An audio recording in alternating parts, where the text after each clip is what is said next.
Hello students, चलिए आ चुके हैं एक नए सेशन के लिए। आज शुरू करते हैं अपनी वीडियो क्वेश्चन नंबर 36 के साथ। चैप्टर चल रहा था हमारा मैग्नेटिज्म एंड मैटर, 12th का चैप्टर नंबर 4। जो बच्चे नीट और जेई के लिए तैयारी कर रहे हैं वो सब यहाँ पे आके प्रैक्टिस करते हैं। पढ़ें चाहे जहाँ पे भी आपने थ्योरी पढ़ी हो, क्वेश्चन आके यहाँ आप कर सकते हो। एक चैप्टर के 100 क्वेश्चन कराए जाते हैं। भाई जो पहले से कर रहे हैं उन सबको तो पता है, पर जो आज नए हैं उनके लिए मैं इंफॉर्मेशन दे रहा हूँ। चलो, फिलहाल आपका 5th चैप्टर चल रहा है, 12th वाला, और इससे पहले 4 चैप्टर हम निपटा चुके हैं। इसके भी 36 क्वेश्चन पे हम पहुंच चुके हैं। 35 तक हमने लास्ट वीडियो में बच्चों कर लिए थे। ठीक है, चलो बढ़ते हैं आगे। 36 क्वेश्चन को देखते हैं क्या इसने दिया है। Find the increase in magnetic field when space within a current carrying solenoid is filled with magnesium. Magnesium के जो ससेप्टिबिलिटी है, काई की वैल्यू वो दे रखी है आपको। ओके, तो इंक्रीज निकालना मैग्नेटिक फील्ड का। चलो इसको ऐसे समझते हैं। मान लो एक सोलेनॉइड है। सवाल को समझो पहले, उसने दिया क्या। एक सोलेनॉइड है हमारे पास। सोलेनॉइड इस तरीके की वायर होती है, स्प्रिंग की शेप की। उसमें करंट जब हम देते हैं तो उसके अंदर एक मैग्नेटिक फील्ड बन जाता है। तो इसके अंदर बन गया एक मैग्नेटिक फील्ड B। उस B की वैल्यू है म्यू नॉट एन आई। ठीक है, ये इसके अंदर की मैग्नेटिक फील्ड की वैल्यू है बच्चों। ठीक है, अगर हम इसके अंदर कोई मटेरियल भर दें, पहले तो ये खाली था, ऐसे था, वायर ऐसे ऐसे थी और अंदर जगह खाली थी, तो उसके अंदर का फील्ड था म्यू नॉट एन आई। जब इसके अंदर क्या था, कुछ मटेरियल नहीं था, मतलब एयर भरी हुई थी, तो तब इसके अंदर का मैग्नेटिक फील्ड था म्यू नॉट एन आई। जैसे ही आप इसके अंदर कोई मटेरियल भरेंगे, जैसे आपने इसके अंदर मटेरियल भर दिया, क्या, मैग्नीशियम, आपने मैग्नीशियम भर दिया। ठीक है, तो मैग्नीशियम भरते ही इसके अंदर का मैग्नेटिक फील्ड बदल जाएगा। कितना हो जाएगा, इसके अंदर का magnetic field B, total magnetic field, क्योंकि कुछ मैग्नेटिक फील्ड इसका खुद का मतलब एक तो मैग्नेटिक फील्ड पहले से था, सोलेनोइड के अंदर था, जो जब आपने इस मटेरियल को भर दिया तो अंदर वाला मटेरियल मैग्नेटाइज हो जाएगा और उसका मैग्नेटिक फील्ड थोड़ा सा उसके अंदर पैदा हो जाएगा। मतलब एक मैग्नेटिक फील्ड पहले से है, वो तो ये है, और एक मैग्नेटिक फील्ड इसके मैग्नेटाइज होने की वजह से, ये जो अंदर आपने मटेरियल भरा है ये मैग्नेट बन जाएगा सब्सटेंस, तो एक मैग्नेटिक फील्ड इसके अंदर आ जाएगा। मतलब जो पहले से था वो तो था, उसे कहेंगे external magnetic field, B external. और जो इसके अंदर आपने मतलब ये भरा और इसके अंदर एक मैग्नेटिक फील्ड पैदा हो गया, तो उसको इसके साथ ऐड कर दो, इन दोनों को आपस में जोड़ दो। कई बार हम कर चुके हैं कि पहले से जो मैग्नेटिक फील्ड है वो, और प्लस जब आपने इस मटेरियल को इसके अंदर डाला तो ये मटेरियल हो गया मैग्नेटाइज, और मैग्नेटाइज होकर अब इसका टोटल फील्ड जो आएगा वो फील्ड एक्सटर्नल और इंटरनल फील्ड जो इसके अंदर पैदा हुआ, दोनों को मिला के टोटल फील्ड इसका कितना होगा वही पूछा गया आपसे। ठीक, अब इन्होंने पूछा है basically find the increase in the magnetic field. Magnetic field में कितना इंक्रीज हुआ है।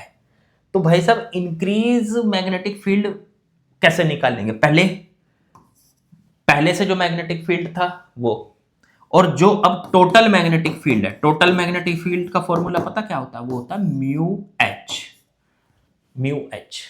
Mu naught H. तो वो तो होता है बाहर का मैग्नेटिक फील्ड, अच्छा, और जो टोटल मैग्नेटिक फील्ड होता है वो होता है म्यू एच। ठीक है, म्यू एच।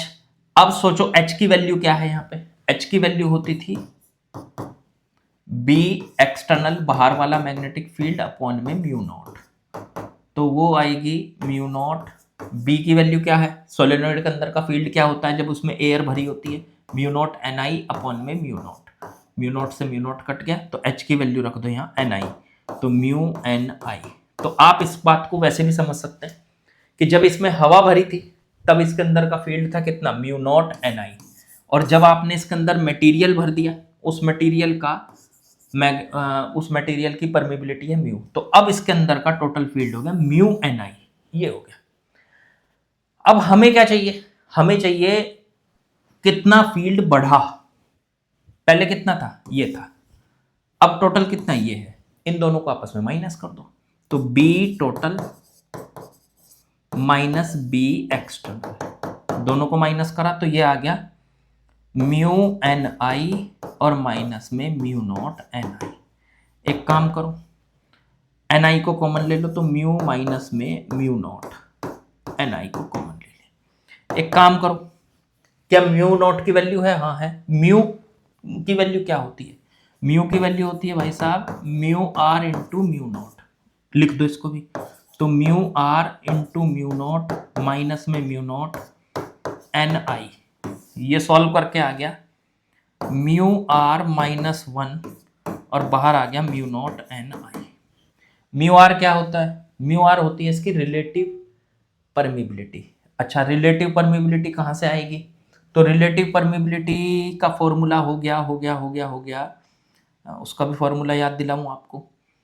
तो रिलेटिव परमिबिलिटी का formula mu r 1 plus chi होता है, 1 प्लस काई ये होता है। इसे साइड में लिख देता हूं। अगर मैं यहां से म्यू आर की वैल्यू उठा के यहां रख दूं, ये म्यू आर की वैल्यू, तो ये 1 प्लस काई माइनस 1 और म्यू नॉट एन आई हो जाएगा। -1 से +1 कट गया तो काई म्यू नॉट एन आई, ये बन गया इसके अंदर का जो टोटल फील्ड इसके अंदर अब है और जो पहले था उन दोनों का डिफरेंस। और वही पूछा था इसने, इंक्रीज पूछा था ना कि कितना फील्ड बढ़ा, तो ये वो बढ़ा हुआ फील्ड आ गया, तो ये है इंक्रीज इन फील्ड। बस यही आंसर है। क्या सारी चीजें हैं हमारे पास, हाँ सब चीजें हैं। इन्होंने दिया था काई की वैल्यू, ये दी थी काई की वैल्यू, ठीक। और बाकी और कुछ तो दिया नहीं था इन्होंने, एन वगैरह तो दिया नहीं इन्होंने, बस फील्ड दिया, तो बस ऐसे ही छोड़ना पड़ेगा हमें। काई की वैल्यू यहाँ पे 1.2 इंटू 10⁻⁻5 और म्यू नॉट की वैल्यू लिखना चाहो तो वो हो गई 4 पाई इंटू 10⁻⁻7 और इंटू एन आई। बस यही हमारा इसके अंदर का जो डिफरेंस फील्ड है, इंक्रीज कहो, बी जितना इंक्रीज हुआ ये वो ये फील्ड है, जितना भी इंक्रीज हुआ वो फील्ड ये है आपका। ठीक है, समझ में आ गया। वैसे इसको इतना ज़्यादा दूर करने की भी जरूरत नहीं थी, सिंपल सा भी पॉइंट था इसमें। क्या कि एक बात तो बताओ, इसमें पहले से जो फील्ड लगा हुआ था वो तो था बी एक्सटर्नल, वो तो था म्यू नॉट एन आई, ठीक है। जो फील्ड इसके अंदर पैदा हुआ बी इंटरनल, अब पैदा होने वाला फील्ड जो होता है वो क्या होता है, म्यू नॉट आई ये होता है। तो बस जो इसके अंदर पैदा हुआ फील्ड है वही तो इसके अंदर बढ़ा, क्योंकि टोटल फील्ड इन दोनों को ऐड करके मिलेगा। लेकिन हमें टोटल नहीं चाहिए, हमें चाहिए जितना फील्ड इसके अंदर बढ़ा, जितना फील्ड इसके अंदर बढ़ा। सोचो टोटल फील्ड होगा, इन दोनों को ऐड कर दो, बाहर वाले फील्ड को प्लस जितना इसके अंदर पैदा हुआ फील्ड। अगर मुझे इसे इसमें से माइनस कर दूं, टोटल फील्ड में से एक्सटर्नल फील्ड को माइनस कर दूं, तो इसके अंदर बढ़ा हुआ फील्ड आ जाएगा, वो यही तो है। तो बी इंटरनल जो होता है ना, वो उसके अंदर बढ़ा हुआ फील्ड होता है, जितना फील्ड उसके अंदर पैदा हुआ। तो इसका आंसर सीधे सीधे म्यू नॉट आई भी लिख सकते हो आप। आई की वैल्यू कहां से निकालोगे, तो आई की वैल्यू आएगी यहां से काई एन आई, क्योंकि कैसे आई की वैल्यू कैसे होती है काई एन आई, काई का फॉर्मूला क्या होता है आई बाई एच, इसकी मल्टीप्लाई करो तो आई इक्वल्स टू काई एच, उठा के यहां रख दो, तो बी इंटरनल कितना आ गया म्यू नॉट काई एच। और एच की वैल्यू क्या थी, एच की वैल्यू क्या थी म्यू, इसकी वैल्यू थी देखो ये एन आई, उठा के वो भी रख दो यहाँ, तो म्यू नॉट काई एन आई। देखो वही है आंसर जो हमने उससे निकाला। तो फॉर्मूले को रखने का तरीका अलग अलग हो सकता है, निकल के वही आएगा सब कुछ। तो जब भी किसी सोलेनोइड के अंदर पहले से कोई मैग्नेटिक फील्ड है, वो तो हो गई, जब उसके अंदर करंट चल रहा होगा तो मैग्नेटिक फील्ड जो होगा पहले से होगा, उसे तो कहते हैं एक्सटर्नल मैग्नेटिक फील्ड। जब उसके अंदर सोलेनोइड के अंदर कोई सब्सटेंस आप उसके अंदर डाल दोगे तो उसमें भी मैग्नेटिक फील्ड पैदा हो जाएगा, उसे कहोगे इंटरनल मैग्नेटिक फील्ड। दोनों को ऐड करोगे, एक्सटर्नल जो पहले से था जो उसके अंदर पैदा हुआ, उन दोनों को ऐड करोगे तो उसका फील्ड टोटल फील्ड आ जाएगा। तो टोटल फील्ड का अलग फॉर्मूला होता है, इंटरनल फील्ड का अलग होता है, एक्सटर्नल फील्ड का अलग होता है। वो सब फॉर्मूले मैं आपको ऑलरेडी बता चुका हूं। चलो अब जरा नेक्स्ट क्वेश्चन में चलते हैं। इसमें दिया consider a bar magnet having pole strength 4 ampere metre, magnetic length 8 centimetre and area of cross section 1 centimetre. Find the magnetisation I, okay, और magnetic intensity H and the magnetic field at the centre of magnet. Okay, तो ये find हमें करना है। चलो कर देते हैं, आसान सा सवाल। अब मैग्नेटाइजेशन का फॉर्मूला तो आपको पता ही है, उसी का यूज करके हम पहले मैग्नेटाइजेशन निकालेंगे, फिर मैग्नेटिक इंटेंसिटी H और फिर फील्ड निकालेंगे सेंटर। चलो एक एक करके करते हैं। सबसे पहले हम जरा एक फिगर बना लेते हैं। हमारे पास एक बार मैग्नेट है, लो जी बार मैग्नेट बना ली मैंने, ठीक है। इस टाइप की, इस शेप की बार मैग्नेट बन गई, इस टाइप की बार मैग्नेट है। ये है इसका area of cross section, area of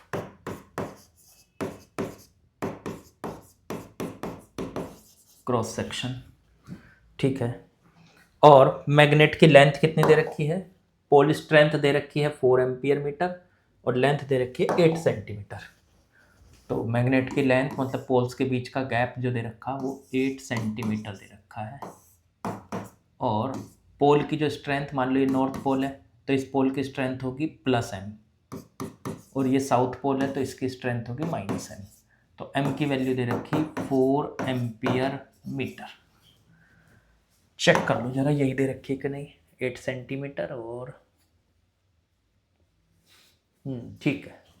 cross section area दे रखा 1 centimetre square, cross section area 1 centimetre square, ठीक है। चलो सबसे पहले कैलकुलेशन करनी पड़ेगी हमको, इसके I कैलकुलेट करना है हमको, इंटेंसिटी ऑफ मैग्नेटाइजेशन कैलकुलेट करना है I। चलो I का फॉर्मूला क्या था, ए पार्ट।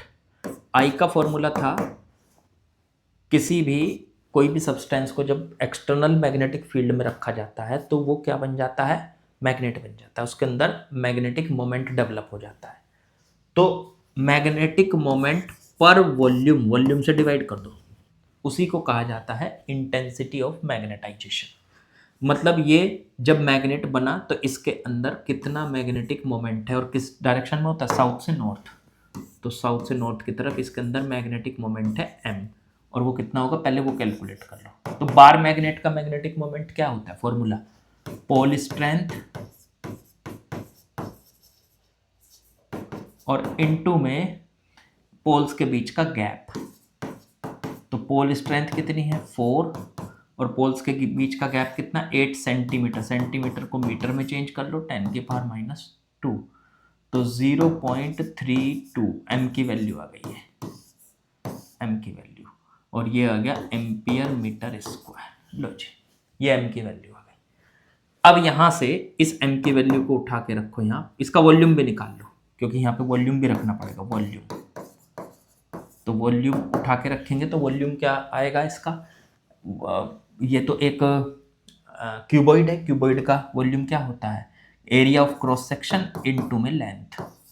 एरिया कितना है इसका 1 सेंटीमीटर स्क्वायर, तो 1 इंटू 10 की पावर -3, नहीं -4 सॉरी, सेंटीमीटर स्क्वायर को मीटर स्क्वायर में चेंज कर लिया, इंटू लेंथ कितनी है इसकी, लेंथ है 8 सेंटीमीटर, तो 8 इंटू 10 टू द पावर -2। इसे मीटर स्क्वायर, एरिया को मीटर स्क्वायर में कर लिया और इसको मीटर में कर लिया। ये आ गया 8 into 10 to the power -6 metre cube, ये इसका वॉल्यूम आ गया। इस वॉल्यूम को उठाओ यहाँ रखेंगे, m की वैल्यू 0.32 अपॉन में 8 इंटू 10 टू द पावर -6, ये ऊपर चला जाएगा, ये बन जाएगा 0.32 इंटू 10 टू द पावर +6 हो जाएगा, ऊपर जाके 8, 8 से इसको काट दो, ये 0.4 आ गया, 0.4 सॉरी, है ना, 0.04, ठीक है। और इसकी मल्टीप्लाई 10⁶ के साथ की तो 4 इंटू 10⁴ आ गया। ये आई की वैल्यू आ गई एम्पियर पर मीटर। लो जी, ये आ गई आई की वैल्यू। मेरे ख्याल से बिल्कुल आपको बढ़िया से समझ में आ गई होगी। अब पूछा इसने अगला स्टेप में बी में एच क्या हुआ, एच। अब भाई साहब एच तो तब होता है ना जब बाहर का फील्ड, बाहर के फील्ड जिससे ये मैग्नेट बनी है, वहां पे बाहर फील्ड लगा होता है, उसकी इंटेंसिटी को एच कहा जाता है। क्योंकि एच का फॉर्मूला होता है बाहर लगाया हुआ फील्ड अपॉन में म्यू नॉट। अब बाहर लगाया हुआ फील्ड तो हमें कुछ दिया ही नहीं, इसका अंदर का फील्ड दिया है, इसकी वजह से जो बाहर फील्ड है वो हो सकता है, लेकिन बाहर जिससे ये मैग्नेट बनी वो बाहर लगाया हुआ फील्ड हमको नहीं दिया, तो हम तो उसको जीरो कहेंगे ना, 0.म्यू नॉट। तो इसलिए इसका आंसर एच का आंसर आ जाएगा 0। Last C part, C part में बोला था इसने इसके सेंटर पे कितना मैग्नेटिक फील्ड होगा। तो सेंटर पे मैग्नेटिक फील्ड कैसे निकालोगे, ऐसे निकालेंगे, देखो यहां पे सेंटर पे चाहिए, नॉर्थ की वजह से मैग्नेटिक फील्ड इस तरफ होगा, हाँ, और साउथ की वजह से भी मैग्नेटिक फील्ड इसी तरफ होगा, हाँ बिल्कुल। नॉर्थ अगर खाली नॉर्थ पोल की वजह से सोचा जाए तो इस तरफ, ठीक है ना, नहीं, साउथ से नॉर्थ की तरफ चलती है ना लाइनें, अंदर जो लाइनें चलती हैं वो साउथ से नॉर्थ चलती हैं, एक मिनट, अंदर जो लाइन है बाहर नॉर्थ से साउथ और अंदर साउथ से नॉर्थ, हाँ, तो साउथ की वजह से इस तरफ होगा और नॉर्थ की वजह से भी इसी तरफ होगा, तो ये भी साउथ की वजह से भी इतना ही फील्ड होगा बी। साउथ की वजह से कितनी डिस्टेंस है यहां से यहां तक, साउथ से कितनी दूर निकालना आपको सेंटर पे, तो कितनी दूर है ये 4 सेंटीमीटर, क्योंकि टोटल है 8, आधी हो जाएगी 4, तो साउथ से 4 सेंटीमीटर यहाँ पे फील्ड है बी, और नॉर्थ से भी 4 सेंटीमीटर पड़ेगा ये, उसकी वजह से भी यहाँ फील्ड कितना होगा बी, दोनों एक ही डायरेक्शन में है, तो बी टोटल कितना आ जाएगा, वो आ जाएगा 2b। अब याद करो पोल से अगर x डिस्टेंस दूर हमको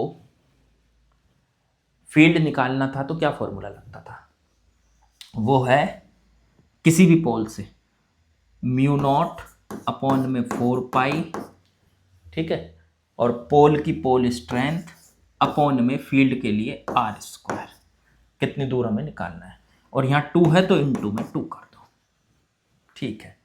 2 म्यू नॉट अपॉन 4 पाई की value 10⁻⁻7, m pole strength, m क्या है यहाँ पे पोल स्ट्रेंथ कितनी दे रखी थी 4, तो 4 अपॉन में r², नॉर्थ से कितना दूर 4 सेंटीमीटर और साउथ से भी 4, तो वो तो सेम ही है सबके लिए, तो r की वैल्यू है 4 सेंटीमीटर, सेंटीमीटर को मीटर में चेंज करो 10⁻⁻2 का होल स्क्वायर, ऊपर बन चुका है, एक 4 से एक 4 कट जाएगा, 2 इंटू 10⁻⁻7, एक 4 बचेगा, 4 इंटू 10⁻⁻4, 2 से इसको काटो 2, ऊपर बच रहा है 10⁻³ अपॉन में 2, 1/2 को 0.5 इंटू 10⁻⁻3, ये बी टोटल की वैल्यू आ गई, इतने टेस्ला का इसके सेंटर पे फील्ड होगा बच्चों, बिल्कुल आसान।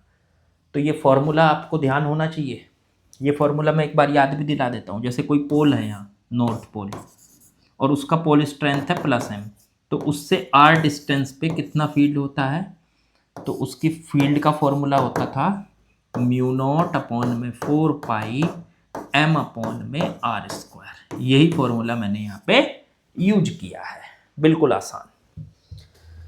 चलो जी अगले सवाल पे चलते हैं। चलिए बच्चों नेक्स्ट क्वेश्चन मैंने लगा लिया, देखते हैं सवाल क्या दिया है। A long cylindrical iron core of cross-sectional area 4 centimeter square is inserted into a long solenoid. एक सोलेनोइड है, लॉन्ग सोलेनोइड है, और इसमें 3000 टर्न्स पर मीटर दिए हुए हैं, करंट दिया है इसमें I = 5 एम्पियर का, ठीक है। Magnetic field inside the core is, अच्छा इसके अंदर डाल दिया आपने कोर, चलो जी ठीक है, ओके। और फील्ड जब इसके अंदर आपने कोर डाल दी, ठीक है, क्रॉस सेक्शन एरिया भी दे रखा है आयरन कोर का, ये आयरन कोर का cross section area 4 centimetre square inserted in a long, ठीक है ठीक है ठीक है ठीक है, करंट। और इस कोर के अंदर का जो मैग्नेटिक फील्ड है बी, कोर के अंदर का जो मैग्नेटिक फील्ड होगा वो टोटल होगा, जो सोलेनोइड की वजह से वो भी होगा और जो उसके अंदर पैदा हुआ वो भी होगा। तो बी कितना दे रखा है, मैग्नेटिक फील्ड पाई टेस्ला, पाई टेस्ला। चलो तो ठीक है, neglecting and effect, and effect को छोड़ दो, bind the magnetization I of the core, core के अंदर का आई बताना, आई बता देंगे, 1 मिनट। पहले आप एक काम करो, एक काम करो, कोर को डालने से पहले सोचो इस सोलेनोइड के अंदर कितना फील्ड था, उसको हम बोलेंगे एक्सटर्नल मैग्नेटिक फील्ड, वो था म्यू नॉट एन आई। कोर को नहीं डाला अभी, कोर को डालने से पहले, ठीक है। अगर मैं यहां से H निकालूं तो H का फॉर्मूला होता है, मतलब जो एक्सटर्नल फील्ड है, क्योंकि सोलेनोइड के फील्ड को एक्सटर्नल फील्ड माना जाएगा, फिर उसके अंदर कोर इंसर्ट करेंगे, तो ठीक है। तो ये बी एक्सटर्नल अपॉन में म्यू नॉट, तो ये आ गया म्यू नॉट एन आई अपॉन में म्यू नॉट। अब तो रट गया होगा आपको, सोलेनोइड के लिए H की वैल्यू एन आई होती है, चलो जी एन आई मिल गया हमको, तो एन की वैल्यू 3000 और आई की वैल्यू हो गई 5 एम्पियर, तो 15,000 एम्पियर पर मीटर, ये H आ गया, ये सोलेनोइड का H है हमारे पास, ठीक है। अगर सोलेनोइड का H है आपके पास, ओके, तो हमें और क्या चाहिए, एक तरीके से आपने उसको इंसर्ट किया और H आपने निकाल लिया, H से आप उसका बाहर का फील्ड निकाल सकते थे, ठीक है, ओके। हमें और क्या चाहिए, हमें चाहिए, अच्छा इसके कोर के अंदर का फील्ड दिया हुआ है पाई टेस्ला, कोर के अंदर का फील्ड का फॉर्मूला क्या बनेगा, तो कोर के अंदर का जो टोटल फील्ड है वो दे रखा है पाई टेस्ला। अब टोटल फील्ड क्या होता है, बाहर वाला फील्ड एक्सटर्नल फील्ड प्लस अंदर वाला फील्ड जो उसके पैदा हुआ, वो पाई दे रखा है। अब बाहर वाला फील्ड तो बी एक्सटर्नल, तो म्यू नॉट एन आई है, म्यू नॉट एन आई, और अंदर वाले फील्ड का फॉर्मूला होता है म्यू नॉट इनटू में, या बाहर वाले फील्ड का फॉर्मूला होता है म्यू नॉट एच तो निकाल ही लिया, एक ही बात है, म्यू नॉट एच, और अंदर वाले फील्ड का फॉर्मूला होता है म्यू नॉट आई और इक्वल्स टू में पाई। चलो मेरे को क्या चाहिए, मेरे को चाहिए आई की वैल्यू, तो मैं एक काम करूंगा, पहले म्यू नॉट को कॉमन ले लूंगा, एच प्लस आई बराबर पाई। अब इस म्यू नॉट को इसके नीचे ले जाऊंगा, H plus I equals to pi upon में म्यू नॉट। मुझे आई चाहिए तो पाई अपॉन में म्यू नॉट और माइनस में एच, पाई म्यू नॉट की वैल्यू रख दूंगा 4 pi into 10 to the power -7, ये बन गया आपका, पाई से पाई कट गया, और माइनस में एच की वैल्यू ये निकाल ही ली थी हमने 15,000, इसे ऊपर ले जाओ 10 की पावर 7, तो 10 की पावर 7 और अपॉन में 4 माइनस में 15,000, ओके। चलो अब इसे सॉल्व कर लो, बस यही आई है, आई की वैल्यू आ गई, तो आई की वैल्यू कितनी आई, 10 की पावर 7 4 से काट दो, इसमें 100 को अलग कर लो, 10 की पावर 5 अलग कर लो और अपॉन में 4 और माइनस में 15, 1.5 इंटू 10 की पावर 4 लिख लो इसको, 15,000 है ना, 1.5 इंटू 10 की पावर 4, ठीक है। तो ये इससे काटो 25, तो ये 25 इंटू 10 की पावर 5 माइनस 1.5 इंटू 10 की पावर 4, कॉमन ले लो 10 की पावर 4, अंदर बचा 250 माइनस में 1.5, ये बचा 248.5 इंटू 10⁴, ये आई की वैल्यू आ गई। चेक करो। तो आसान है, बस आपको उसके बेसिक फॉर्मूले जो बता रखे हैं वो सब यूज करने हैं। इंटरनल का फॉर्मूला क्या होता है, अंदर वाले का, बाहर वाले का फॉर्मूला क्या होता है। अब इसने ये भी पूछा है कि इसके अंदर पोल स्ट्रेंथ जो डेवलप हुई है वो कितनी होगी। तो पोल स्ट्रेंथ को कैसे कैलकुलेट करोगे, तो उसको कैलकुलेट करने के लिए इसका एरिया दे रखा है ना, एरिया, तो एरिया का यूज करके हमें पोल स्ट्रेंथ को कैलकुलेट करना पड़ेगा। तो कैसे कैलकुलेट करेंगे वो भी समझते हैं। एक काम करो, आई तो हम निकाल ही चुके हैं। पोल स्ट्रेंथ कैलकुलेट करने के लिए थोड़ा सा एक चीज याद दिलाता हूं आपको। जो इसके अंदर आपने कोर डाली है उसमें एक तरफ नॉर्थ पोल बन गया होगा, एक तरफ साउथ। जिस तरफ नॉर्थ बना होगा उधर प्लस एम, जिधर साउथ बना होगा उधर माइनस एम की पोल स्ट्रेंथ आ गई। अब आप याद करो, अगर इसको कहें तो ये एक मैग्नेटिक डाइपोल है, और मैग्नेटिक डाइपोल का डाइपोल मोमेंट का फॉर्मूला क्या होता था, दोनों पोल्स के बीच का गैप और इस सोलेनोइड की लेंथ, गैप और इनका पोल स्ट्रेंथ। तो पोल स्ट्रेंथ है स्मॉल एम और दोनों पोल्स के बीच का गैप हो गया एल। ठीक है, अब यहां से ये तो आ गई एम की वैल्यू। ठीक है, लेकिन आई क्या होता है, आई तो आई होता है भाई इसके अंदर की जो इंटेंसिटी है, जो इसके अंदर फील्ड पैदा हुआ उसकी इंटेंसिटी। तो वो क्या होती है, एम अपॉन में वॉल्यूम। तो एम है एम एल अपॉन में वॉल्यूम हो गया वी। अब अगर इसका वॉल्यूम निकाला जाए तो वॉल्यूम क्या होगा, वॉल्यूम होता है इसका एरिया और इनटू में लेंथ, एरिया इनटू में लेंथ। अब लेंथ से लेंथ कट गया तो पोल आई इक्वल्स टू आ गया पोल स्ट्रेंथ अपॉन में एरिया। आई क्या हो जाता है, पोल स्ट्रेंथ अपॉन में एरिया। इसकी मल्टीप्लाई कर लो इधर, तो पोल स्ट्रेंथ आ जाएगी इंटेंसिटी इनटू में एरिया। इंटेंसिटी कितनी निकल के आई, अभी निकल के आई, पिछले वाले पेज पे देखो, 248.5 into 10⁴, 248.5 into 10⁴ into area. Area कितना था भाई वो भी देख लो पिछले पेज पे, एरिया दिया था 4 सेंटीमीटर स्क्वायर।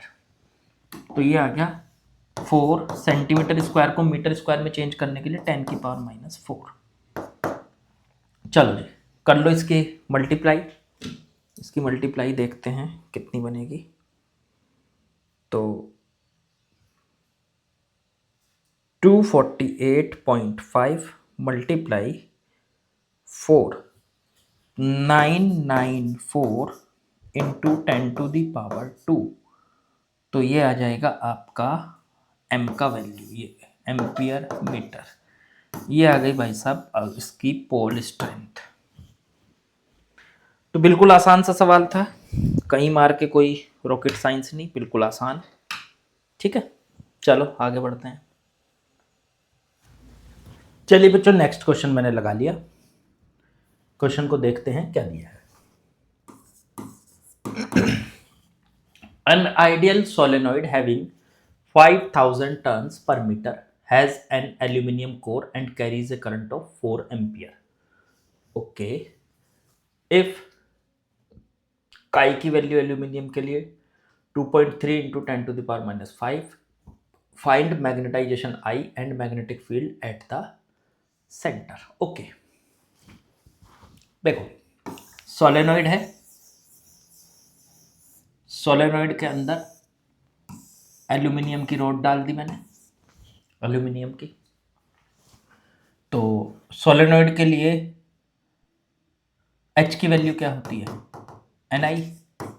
सोलेनॉइड के लिए एच की वैल्यू एन आई, एन है मेरे पास, करंट भी है, तो 5000, तो एन की वैल्यू हो गई, आई की वैल्यू 4, डेट इज 20,000। एच आ गया एम्पियर पर metre, that is H. Okay, अब इसके बाद एच के बाद काई की वैल्यू दे रखी है इसकी एल्यूमिनियम की, वो है 2.3 इंटू 10⁻⁻5। इसे मल्टीप्लाई वो इससे आप इसके अंदर का आई निकाल सकते हो। काई का फॉर्मूला होता है आई बटे एच, आई बाई एच। आई अगर निकाला जाए तो काई इंटू एच, काई हो गया 2.3 इंटू 10⁻⁻5, एच की वैल्यू हो गई 20,000।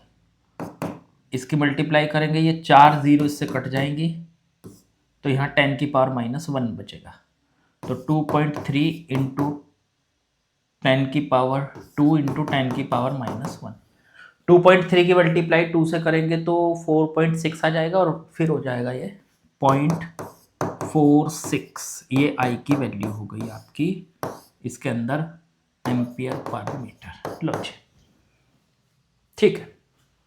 अब एल्यूमिनियम किस टाइप का वो है सब्सटेंस? अब एल्यूमिनियम है पैरामैग्नेटिक सब्सटेंस। उसकी चाई की वैल्यू, काई कह लो, चाई कह लो, कुछ भी कह लो, काई बोलता हूं मैं तो इसकी काई की वैल्यू दे ही रखी थी आपको, उससे मैग्नेटाइजेशन आई तो हमने निकाल लिया। देखो ये रहा। अब magnetic field at the centre, centre पे मैग्नेटिक फील्ड बताओ। जब आपने इसके अंदर ये एल्यूमिनियम डाल दिया, ठीक है, तो इसके अंदर का जो फील्ड होता है, अंदर का जो फील्ड होता है सब्सटेंस के अंदर का, एल्यूमिनियम के अंदर जो फील्ड है, तो वो तो टोटल फील्ड होगा ना। तो वो टोटल फील्ड कितना होगा खुद सोचो। तो वो होगा म्यू एच। म्यू की वैल्यू लिख सकते हो म्यू नॉट 1 प्लस काई इंटू में एच। क्या क्या है हमारे पास? म्यू नॉट है, एच भी है, काई भी है, काई दे ही रखा है, बस हो गया काम। म्यू नॉट की वैल्यू 10⁻⁻7, 1 प्लस काई, काई की वैल्यू कितनी दे रखी 2.3 इंटू 10⁻⁻5, और भाई साहब इंटू में एच की वैल्यू कितनी 20,000। ये 4 जीरो गायब कर दो इसमें से, 10⁻⁻3 बचेगा, तो 2 इंटू 10⁻⁻3, और ये 1 प्लस 0.00002 ये बन गया। देखो ये पॉइंट को मैं 5 प्लेस पीछे ले गया, क्योंकि 10⁻⁻5 आ रहा ना इसमें। तो ये बन गया 2 इंटू 10⁻⁻3 इंटू में ये ऐड होगा इसके साथ, तो 1 प्लस 0.00023 ये आ गया, ठीक है। और इसकी मल्टीप्लाई करेंगे तो 6400002 इंटू 10⁻⁻3, तो ये आपका आंसर हो गया। ये इसके अंदर का बी टोटल आ चुका है, सेंटर पे फील्ड आ चुका है। तो अब इस टाइप के यार इतने सारे सवाल लगा लिए, अब तो रट गया होगा कि क्या करना है। चलो अगले सवाल पे चलते हैं। चलो जी, नेक्स्ट क्वेश्चन लगा लिया मैंने, देखते हैं क्या दिया है। सब एक जैसे ही सवाल है, इसमें बहुत ज़्यादा कंसेप्ट ही नहीं है। मुझे 100 क्वेश्चन लिखने, या ये कह लो 100 क्वेश्चन इकट्ठे करने इस चैप्टर के लिए मुश्किल हो गए। क्यों? क्योंकि इसमें कंसेप्ट तो है कम, छोटा चैप्टर है, 100 क्वेश्चन अलग अलग कंसेप्ट के कहाँ से लाऊं। कोशिश फिर भी ये की है कि कुछ ना कुछ नया हो क्वेश्चन में। अब 2-4 तो ऐसे होंगे ही जिनमें थोड़ी सी पुरानी बातें रिपीट होंगी। चलो, ए सोलेनॉइड, ज्यादातर ये सोलेनॉइड के क्वेश्चन भरे हुए हैं। A solenoid has core of a material with relative permeability mu r की वैल्यू 200 दे रखी है, ठीक है। Winding of solenoid are insulated from the core and carry a current solenoid के अंदर का 2 एम्पियर है। If the number of turns per metre 1000 turns per metre है। एच बताओ, बी बताओ, आई बताओ। बहुत आसान है। तो सबसे पहला है एच बताओ। तो एच का तो फॉर्मूला आपको पता ही है, वो होता है एक्सटर्नल फील्ड अपॉन में म्यू नॉट। अब सोलेनॉइड के अंदर का जो फील्ड है वो होता है म्यू नॉट एन आई, और अपॉन में म्यू नॉट से म्यू नॉट कट गया, तो एच की वैल्यू एन आई। कम से कम 1000 बार आप इसको देख चुके हैं, कहने की बात है ये। पर बहुत बार देख चुका आप इसको। फिर उसके बाद है इसके अंदर का फील्ड बी। तो चलो पहले आई निकाल लो, आई भी पूछा है इसने उस सी पार्ट में, तो पहले सी निकाल लेता हूँ। तो सी पार्ट में आई पूछा है, रिलेटिव परमिबिलिटी इसने दी है, हाँ ठीक है, पर वो नहीं दी इसने। अच्छा एन आई की वैल्यू तो रख लो इसकी, एच की, एन कितना है 1000, और इनटू में आई करंट कितना था इसका 2 एम्पियर, तो 2000 एम्पियर पर मीटर हो गया एच। फिर उसके बाद बी पार्ट इसके अंदर का बी, सोलेनोइड के अंदर, चलो बी कर लेते हैं पहले, सी पार्ट बाद में कर लेंगे। तो इसके अंदर का बी पार्ट, बी का मतलब हुआ कि उसके अंदर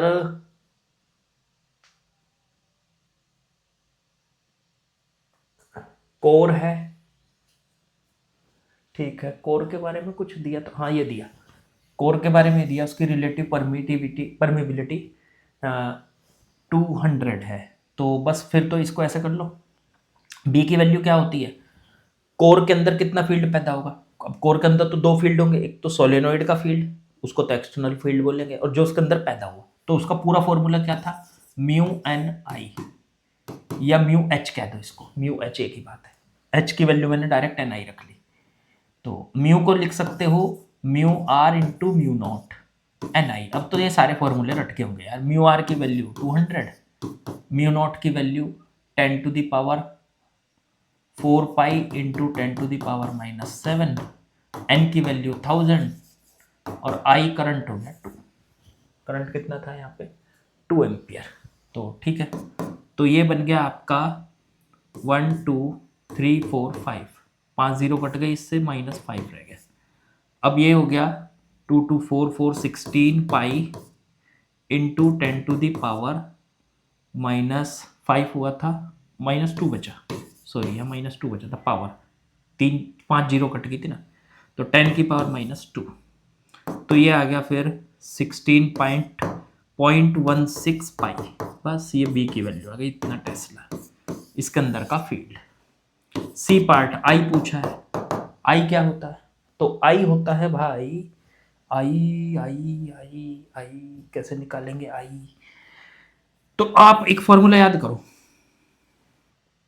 बी टोटल किसके इक्वल होता था, वो होता था mu naught H plus mu naught I, इसके इक्वल होता था। तो यहां से अगर मैं आई की वैल्यू निकालूं, म्यू नॉट कॉमन लेके इसके नीचे ले आऊं, बी टोटल अपॉन में म्यू नॉट एच प्लस आई, तो यहां से आई का फॉर्मूला आ जाएगा बच्चों बी टोटल अपॉन में म्यू नॉट और माइनस में एच, बी टोटल अपॉन में म्यू नॉट, तो वो बन गया आपका बी टोटल कितना है तैयार 0.16 पाई अपॉन में म्यू नॉट की वैल्यू 4 पाई इंटू 10 की power -7, minus H H H H H निकाला था हमने 2000। बस इसे सॉल्व कर लेना, कर दूं क्या, चलो मैं ही कर दूंगा, पॉइंट हटाओ, 10 की पावर 2, 4 से इसको काट लो 4, ये बन गया i इक्वल्स टू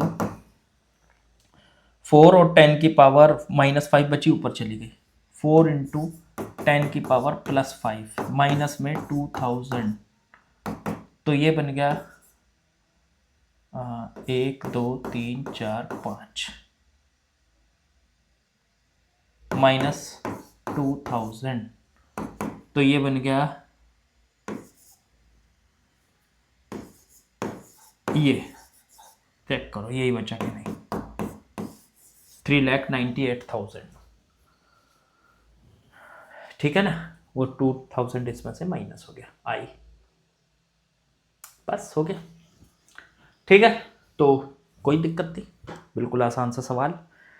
चलिए खैर 40 क्वेश्चन कर लिए हमने, और आज के लिए इतना ही काफ़ी है, बाकी के कल करेंगे प्रैक्टिस।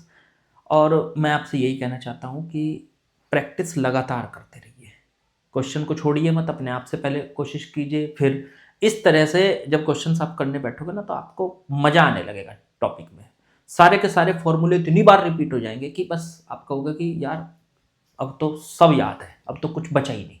तो जितनी बार, यही तो प्रैक्टिस होती है बस, इन क्वेश्चंस को जितनी बार आपके सामने आएंगे, जितनी बार होंगे, अब जैसे आगे जेई मेंस वाले क्वेश्चन शुरू हो जाएंगे, नीट वाले क्वेश्चन शुरू हो जाएंगे, तो उसमें फिर कॉन्फिडेंस आने लगेगा, जैसे क्वेश्चन पहले किए थे ऐसे ही तो हैं ये। तो इन क्वेश्चंस को करके फिर आप उनको आसानी से करोगे, कॉन्फिडेंट आप हो जाओगे, कॉन्फिडेंस बूस्ट होगा। बस ये मेन होता है। पेपर को पास करने के लिए हमें नॉलेज के साथ साथ बहुत बड़ा कॉन्फिडेंस भी चाहिए, और वो कॉन्फिडेंस आपका डेवलप होगा प्रैक्टिस से। ठीक है, चलिए बाकी ख़त्म करते हैं आज का सिलसिला यहीं पे। कल नए सेशन के साथ मिलेंगे और 41 क्वेश्चन से स्टार्टिंग करेंगे। 40 तक आज कर ही लिए हमने। तो बाकी लाइक शेयर सब्सक्राइब कमेंट वो मैं बोल तो देता ही हूँ आपको, मेरा बोलने का फ़र्ज है, आपका करने का फ़र्ज होना चाहिए। बाकी कल करते हैं। ओके बच्चों।